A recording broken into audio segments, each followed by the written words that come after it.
Yo, let me ask you something. How the hell two of the hardest dudes in the rap game go from making straight up classics together to wanting each other gone? I'm talking about 50 Cent and the Game. 1 minute they on top of the world dropping bangers, killing the charts. Next thing you know, shots ringing out in front of a radio station, diss tracks flying left and right, and a whole movement built just to clown G-Unit. This wasn't no lil rap disagreement, nah. This was real beef. Egos, betrayal, power moves, street ties. This went deep. So what really went down? Was it jealousy? Was it business? Or was somebody just playing the wrong role in the wrong crew? Stick around, cause what you thought happened, that's just the intro, homie. Aight, check it. Back in the early 2000s, the West Coast was looking real quiet, homie. Dre wasn't dropping nothing, Snoop was chillin', and Pac was gone. The game needed a new voice. Then boom, this cat from Compton pops up, tatted up, aggressive on the mic, real street. They called him The Game. And man, folks thought he was about to bring Cali back for real. But here's what they ain't tell you. Yeah, Dre signed him to Aftermath, but Dre knew he needed some polish. So who he call? 50 Cent. And 50, bro was on fire. G-Unit was running the game, no cap. Everything 50 touched turned to gold. So Dre throws Game into the G-Unit machine. Now Game drops the documentary. And it's an instant classic, but let's be real, half them hits, 50 had his fingerprints all over him. Hate it or love it? How we do. Yeah, Game spit it, but 50 either wrote the hook or guided the whole vibe. It was like Game had the body, but 50 gave it the soul, and at first it worked. They was a crazy duo. New York meets Compton, G-Unit meets West Coast Heat, but you already know how this story goes, right? Two alpha dogs in the same pack don't last long. One of them always gonna wanna lead, and trust me, Game, he ain't built to be nobody's lil homie.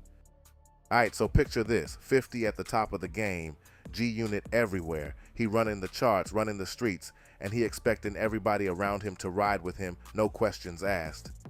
Now here's the problem, the Game wasn't built like that. He respected cats like Nas, Jadakiss, even dudes 50 was beefing with, and when 50 told him, yo, we got problems with them, so now you got problems too, Game wasn't with it. See, to 50, that looked like disloyalty, but to Game, it was just being his own man. He didn't want to inherit beefs he didn't start, and that right there, that was the crack in the foundation. Then it hit the fan, live on Hot 97 radio. 50 straight up told the world Game was out the crew, said he was done with him, just like that. That's when everything shifted. What started as little tension turned into open war. And trust me, the next move, it made the whole city shake. So right after 50 went on the radio and kicked Game out the crew, things got heated fast. Game and his people wasn't about to just let that slide. They pulled up to Hot 97 in New York, ready to confront 50 face to face. What was supposed to be words turned into a standoff. Tension heavy in the air, both sides on edge. Then it popped off. Shots went off outside the station. One of Game's homies got hit. Sirens filled the block, police swarmed the scene, and the whole city knew this beef had just crossed the line. This wasn't just rap anymore. It wasn't just diss tracks or interviews. This was real, with real consequences. And once blood was spilled, there was no turning back. But instead of backing down, both camps doubled up.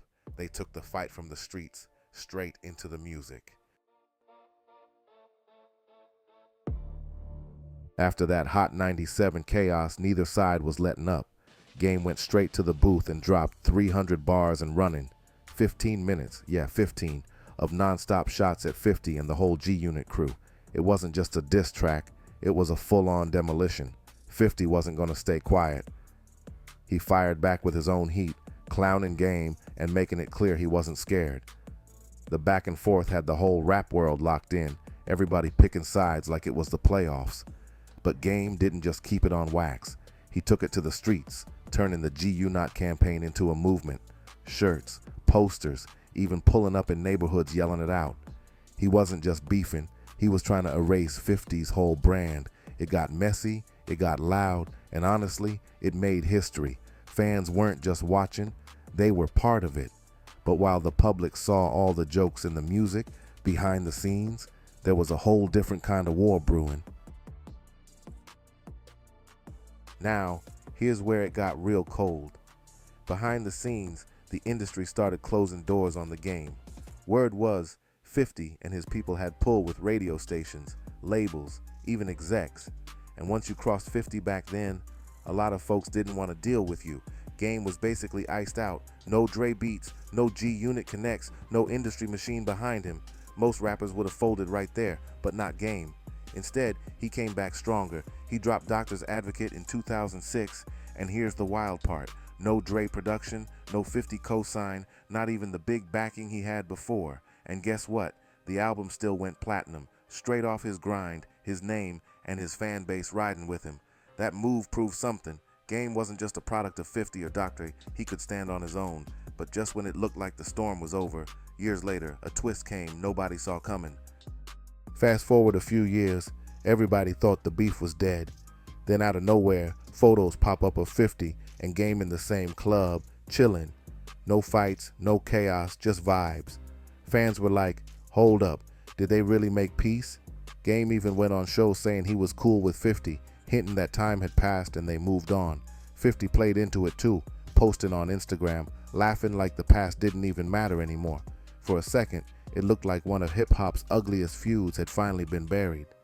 Folks were talking about possible collabs, maybe even a full reunion. But here's the thing. Just 'cause it looked peaceful on the surface, don't mean it was solid underneath. Some fans swore it was just for the cameras, a quick PR move, and before long, the calm didn't last.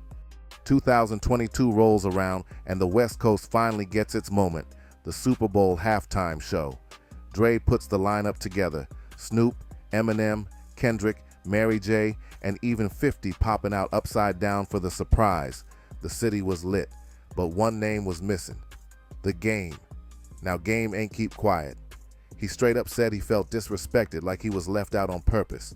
He reminded folks that he put in work for the West, that he had hits just like the rest of them. To him, Dre bringing 50 on stage while leaving him out, that wasn't no accident, that was a statement. Game went on interviews, talking about how he was blackballed, how the industry been trying to hold him down since day one. Fans debated, was he right or was it just ego? Either way, it lit that old fire back up. The peace talk, out the window. Once again, people were asking the same question. Will these two ever really let it go? So, where do they stand now? Today the past couldn't be more different. 50's not just a rapper anymore. He built an empire. TV shows, movies, businesses. He's out here running the game in a whole new lane. Game? He's still in the booth, still dropping projects, still speaking his truth. He don't got the same spotlight he once had, but his name still carries weight, especially with fans who remember that run he had in the mid-2000s. Now here's the thing. Neither one has reignited the beef heavy, but neither one has truly buried it either. No big sit down, no we good moment, just silence. And with two dudes built on pride and power, that silence speaks louder than words. So where do they really stand? Maybe cool enough not to clash, but not close enough to ever rebuild what they had. And that's why this story still matters. Because in hip-hop, some beefs don't ever fade. They just sit in the background waiting for the right spark. So at the end of the day, what really happened between 50 and Game? It wasn't just about music, it was pride, power, and two dudes who both wanted to be king. They gave us classics, but they also gave us chaos. And even though the shots stopped and the tracks faded out, the story never really closed. 'Cause in this culture, beef don't always end with a handshake. Sometimes it just sits there, quiet, like smoke after a fire, always reminding you the blaze could come back. So maybe they cool, maybe they ain't. But one thing's for sure, hip-hop never forgot, and neither did the fans. And that's the real truth. Some rivalries just live forever.